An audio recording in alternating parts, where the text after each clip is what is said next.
Jackson Hart had his brand new fence flagged as a violation by the HOA, a shocking accusation that threatened his peaceful life in Santa Clara. Karen Brown, the overzealous HOA president, seemed determined to enforce rules without reason, dismissing Jackson's decades of dedication and care. But when he dug into old property records, he uncovered a family secret that flipped the entire situation upside down. And just wait until you see how Jackson's patience and persistence turned the tables, proving that justice can triumph in the most unexpected ways.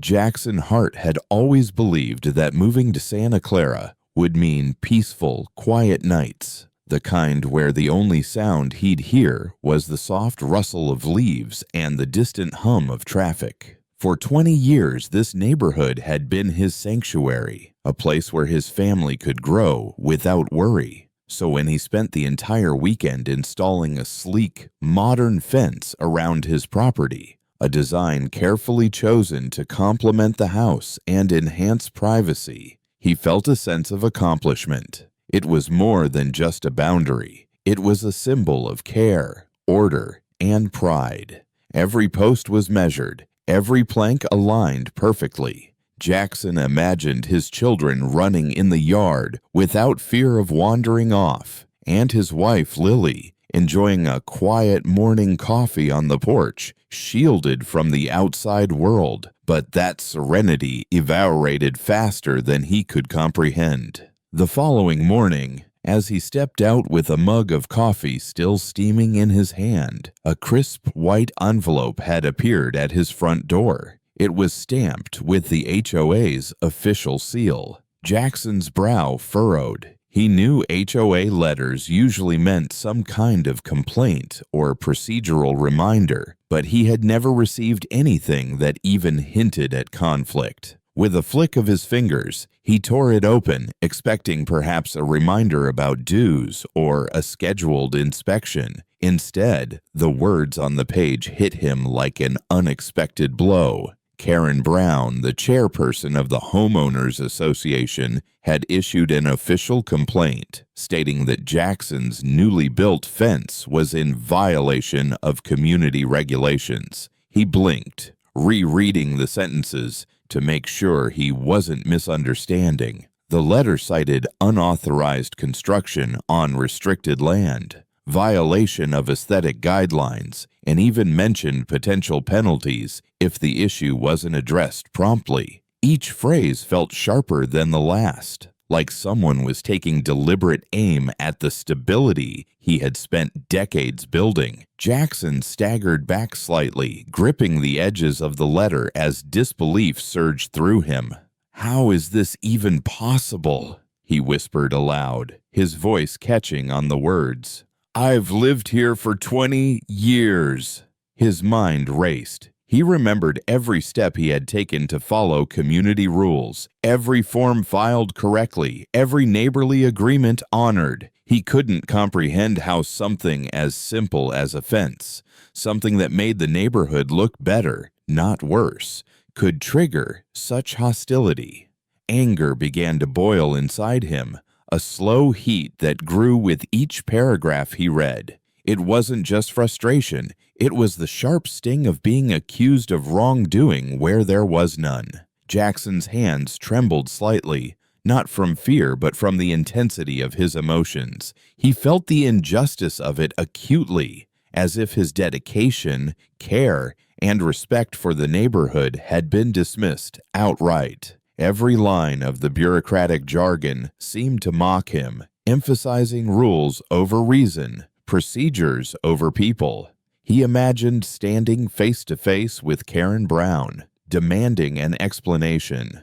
But he also knew that confrontation alone wouldn't suffice. The letter wasn't just an inconvenience, it was an affront, a direct challenge to his years of effort and the quiet life he had worked so hard to create. That day, the calm suburb he had trusted so implicitly felt suddenly foreign, hostile, almost suffocating.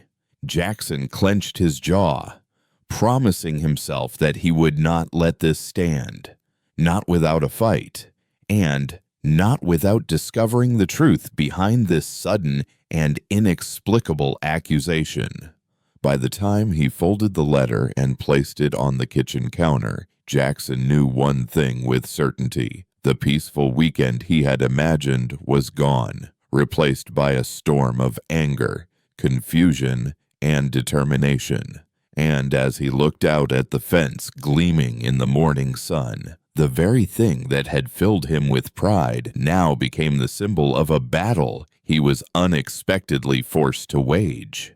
Jackson Hart knew that letters and emails could only get him so far. The written complaint from Karen Brown had ignited his anger, but he still held out hope that a face-to-face conversation could resolve the situation. After all, 20 years of living in Santa Clara had taught him that neighbors could reason, that communities could find compromise. With that in mind, he made his way to the HOA office, walking briskly past familiar streets that suddenly felt strange and unwelcoming. When he arrived, Karen was already at her desk, organizing papers with a meticulousness that now seemed almost mechanical. She looked up as he entered, her expression polite but distant, and Jackson immediately felt the chill of resistance. He began calmly, explaining the timeline of his fence installation, the careful planning he had undertaken, and his understanding of the HOA guidelines. He referenced previous approvals, pointed out that he had respected community aesthetics, and emphasized that the fence was for safety and privacy, not to defy anyone's rules. But with every word he spoke, Karen's response remained the same: cold, unyielding, and repetitive. "The rules are clear, Mr. Hart," she said, her voice firm but lacking warmth. "You are in violation, and action must be taken." She repeated phrases from the complaint almost verbatim, as though reading from a script rather than engaging with the human being standing before her. Jackson felt his frustration swell. It wasn't just the letter or the accusation, it was the refusal to see his perspective, the rigid enforcement of rules over common sense, the complete lack of empathy. As he left the office, he noticed the subtle shift in the neighborhood. Whispers followed him down the street, neighbors speculating about the conflict, some offering sympathy, others siding quietly with Karen. A few even encouraged her to maintain a hard stance, as if a single complaint could override decades of commitment and care. Each murmured comment struck Jackson like a tiny weight pressing against his chest. He felt isolated, misunderstood, and increasingly powerless. Despite owning the home and the land he had invested so much in. Walking past his own fence, Jackson's chest tightened. This fence, once a symbol of pride, now seemed to mock him. Every plank, every carefully aligned post reminded him of the effort he had put in and the respect he had always shown to the community. And yet that effort felt invisible, ignored, and dismissed. He wondered how something intended to protect his family could become the center of such hostility. The unfairness of it all gnawed at him, filling his thoughts with frustration, doubt, and a simmering sense of despair. At home, he tried to focus on his family, Lily's gentle smile, the laughter of his children. But even there, the sting of injustice lingered. Every glance at the fence outside his window reminded him of the confrontation. The letters, the cold stares. Pain was no longer just a feeling of sadness. It had become a physical weight pressing on him, an invisible barrier separating him from the peace he had once taken for granted. By the end of the day, Jackson realized that this challenge was more than a simple HOA dispute. It was a test of patience, a measure of his resilience, and a confrontation with a system that seemed indifferent to effort and fairness. And as he stared at the sky, turning shades of orange and pink, he knew that the battle was only beginning. and that the pain he felt now would shape the strength he would need to fight back. Jackson Hart had spent the previous days oscillating between frustration, disbelief, and exhaustion. The letters, the cold stares, the whispers from neighbors, they had all worn him down, leaving a hollow ache that even family laughter could not completely fill. Yet amid the tension, a small, stubborn ember of determination remained. He knew that fighting blind was pointless. He needed facts, clarity, and a way to assert the truth beyond emotional arguments. In a moment of decisive action, Jackson contacted a real estate lawyer, someone who specialized in property disputes and boundary verification. The lawyer, Mr. David Thornton, was calm, methodical, and immediately attentive.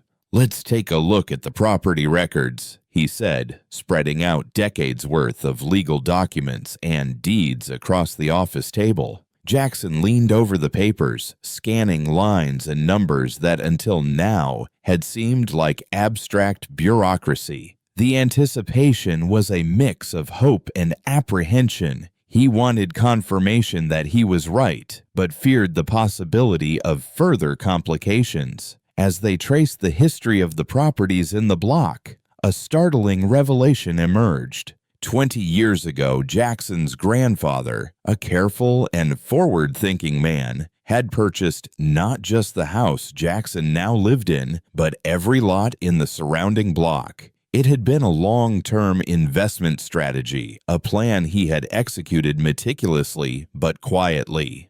For reasons unknown, perhaps simplicity or oversight, the HOA had never been officially notified about this ownership. The deeds, signed, notarized, and filed, showed clearly that Jackson had inherited control over the entire block. He was not just a homeowner in the neighborhood. He was the owner of the land itself. Jackson sat back in his chair, heart racing. The weight of the past week's pain began to lift, replaced by a dawning clarity. Karen Brown's complaint, which had seemed so threatening and immovable, now appeared absurd. The bureaucracy that had once cornered him was no longer a threat. It was a technicality rendered meaningless by decades-old legal facts. A smile broke across his face, tentative at first, then widening as the reality sank in. He could restore justice, not through confrontation alone, but through undeniable truth. For the first time in days, Jackson allowed himself to breathe freely. The sense of hopelessness that had pressed on his chest was replaced by a vibrant pulse of optimism. Every frustrated glance, every whispered judgment from neighbors now seemed powerless in the face of this revelation. The fence, the project that had triggered such conflict, became a symbol not of dispute, but of resilience and perseverance. It represented the culmination of effort, care, and long-term vision, finally validated by undeniable evidence. As he left the lawyer's office, the sun was dipping toward the horizon, casting a warm glow over the neighborhood. Jackson walked past the streets he had once viewed with uncertainty, now seeing them through the lens of ownership and clarity. He understood that this newfound knowledge was not just a victory over an unfair complaint. It was a turning point, a chance to reclaim control, restore fairness, and perhaps even reshape how the community viewed him. Hope, Jackson realized, was not just a fleeting emotion. It was a strategy grounded in truth, research, and patience. With the weight of facts behind him, he felt energized, ready to act, and confident that justice was not only possible, but inevitable. And for the first time since the conflict began, Jackson felt the sweet, liberating sense of possibility, knowing that the next chapter would finally tilt in his favor. The morning of the meeting, Jackson Hart felt a mixture of calm determination and quiet anticipation. After days of frustration and uncertainty, he finally held in his hands the proof that could turn the tide. the official property deeds confirming that he owned the entire block. The documents were meticulous, stamped, and notarized, tracing ownership back decades to his grandfather's careful investments. Jackson knew that facts, when presented clearly, could speak louder than any complaint, whisper, or rumor. He walked into the HOA office with measured steps, each one carrying the weight of weeks of tension and sleepless nights. Karen Brown, seated at the head of the table with her usual composed demeanor, looked up at him. But today there was a subtle shift, an undercurrent of uncertainty in her posture. Jackson felt no rush to speak immediately. Instead, he laid the documents across the table, letting the polished paper and official seals do the talking. Karen's initial reaction was a brief flash of disbelief, quickly replaced by a strained attempt at justification. I didn't realize," she began, her voice faltering. The confidence that had fueled her earlier accusations now seemed fragile. Jackson listened, his face calm, his tone measured. He explained the situation clearly, pointing out the historical context of the property purchases, the legal ownership of the block, and the responsibilities that HOA members had when reviewing complaints. There was no anger in his words, only clarity, patience, and quiet authority. The room was silent for a moment as the other board members reviewed the documents. Eyes scanned every line, every signature, every stamp. Then, one by one, nods of acknowledgement passed through the table. The HOA board recognized the validity of Jackson's claim. The weight of bureaucracy that had once felt insurmountable now seemed negligible in the face of undeniable truth. Karen, though visibly humbled, listened as Jackson outlined how the community could move forward respectfully, ensuring no further misunderstandings would arise. By the end of the meeting, a sense of resolution had settled over the room. The fence, which had sparked weeks of tension, remained exactly where Jackson had placed it, symbolic not only of his perseverance, but of the balance between diligence and fairness. As he stepped outside into the sunlight, Jackson could feel a shift in the neighborhood. Neighbors who had once whispered behind his back now approached with nods, smiles, and congratulations. Respect that had been strained by uncertainty now returned in full measure. Jackson paused for a moment in his yard, gazing at the fence he had built with his own hands. It gleamed in the morning light, representing far more than a boundary. It embodied patience, resilience, and the triumph of truth over misunderstanding. The long days of tension and doubt seemed distant now, replaced by a warm sense of justice restored. His perseverance had not only protected his property, but inspired those around him, showing that fairness and diligence could overcome even the most rigid bureaucracy. As the story spread through the neighborhood, it became more than just a personal victory. Neighbors felt encouraged to stand up for their own rights, to approach conflicts calmly but confidently, and to trust that knowledge and patience could prevail. Jackson smiled, realizing that what had started as a tense dispute had become a moment of community inspiration. Justice had been restored, respect had been earned, and a quiet neighborhood had been reminded that truth and perseverance are always worth fighting for.